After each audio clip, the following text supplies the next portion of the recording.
নমস্কাৰ ছাত্ৰসকল চৰকাৰী কৰ্মচাৰী আৰু পেঞ্চনাৰৰ ভালেকেইটা গুৰুত্বপূৰ্ণ খবৰ য'ত অষ্টম দৰমহা আয়োগৰ কমিটি গঠনকে লৈ পুৰণা পেঞ্চন আঁচনি প্ৰৱৰ্তনকে লৈ আনহাতে 18 মাহৰ দিয়ে এৰিয়াৰৰ বকে মোকলাই দিয়াকে লৈ আপোনাৰ শেহতীয়া খবৰ এয়া চাব আপোনালোকৰ স্ক্ৰীনত য'ত এয়া চাব confederation of central government employees and ৱৰ্কাৰ্ছৰ তৰফৰ ফালৰ পৰা এক শেহতীয়া খবৰ আৰু যিটো আপোনালোকৰ ডেটটো আপোনালোকে লক্ষ্য কৰিব এয়া 6 জুলাই 2024 তাৰ মানে একেবাৰে শেহতীয়া খবৰ আৰু যেটো আপোনাৰ কথা হৈছে এয়া চাব টু দা কেবিনেট সেক্ৰেটাৰী আপোনাৰ গভৰ্ণমেণ্ট অফ ইণ্ডিয়া লৈ ইয়া পঠা হৈছে ৰাষ্ট্ৰপতি ভৱন নিউ দিল্লীলৈ আৰু য'ত কোৱা হৈছে যে চৰকাৰী কৰ্মচাৰী আৰু পেঞ্চনাৰসকলৰ যি দাবী আছে সেই দাবীসমূহ অতি শীঘ্ৰে সমাধান কৰিব লাগে বিশেষকৈ আপোনালোকে এয়া চাব তলত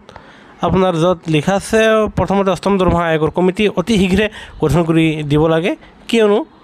যেহেতু সপ্তম দৰমহা আয়োগ শেষ হ'বই হ'ল সেয়েহে অষ্টম দৰমহা আয়োগৰ সেই কমিটিখন গঠন কৰি দিব লাগে যাতে কমিটিৰ প্ৰতিবেদনৰ ভিত্তিত কৰ্মচাৰী আৰু পেঞ্চনাৰে তেওঁলোকে দৰমহা বৃদ্ধিৰ সুবিধা পাবলৈ সক্ষম হয় ঠিক তেনেদৰে 2 নম্বৰ পইণ্টটো চাব য'ত কোৱা হৈছে যে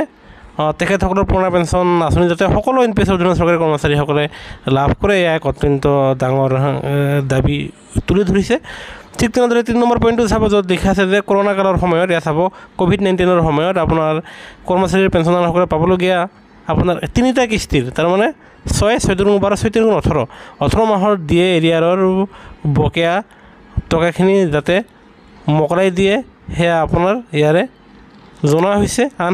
আনহাতে কমিউটেশ্যন ৰেষ্টৰেশ্যনৰ যি সময়সীমা আছে পিৰিয়ড সেয়া আপোনাৰ যি 15 বছৰ আছে সেই 15 বছৰৰ ঠাইত আপোনাৰ কম কৰি সেয়া 12 বছৰ কৰিবলৈ ইয়াৰে অনুৰোধ জনা হৈছে আৰু লগতে আন দাবীসমূহ ইয়াতে চাব আপোনালোকে 7টা দাবী আগবঢ়াইছে এয়া যদি আমি সম্পূৰ্ণ পঢ়ি দিওঁ ভিডিঅ'টো অত্যন্ত দীঘল হ'ব আৰু আপোনালোকে নিশ্চয় বৰিং ফিল কৰিব সেয়েহে কৰ্মচাৰী আৰু পেঞ্চনাৰৰ প্ৰতিটো শেহতীয়া খবৰ শেহতীয়া জাননী সকলোতকৈ আগত পাবলৈ আমাৰ চেনেলটো লাইক এটা দি ছাবস্ক্ৰাইব কৰিবলৈ নাপাহৰিব আৰু লগতে এই গুৰুত্বপূৰ্ণ ভিডিঅ'টো আপোনালোকৰ আন বন্ধুবৰ্গলৈ নিশ্চয় শ্বেয়াৰ কৰিব ভিডিঅ'টো চাব ধন্যবাদ জয় অসম।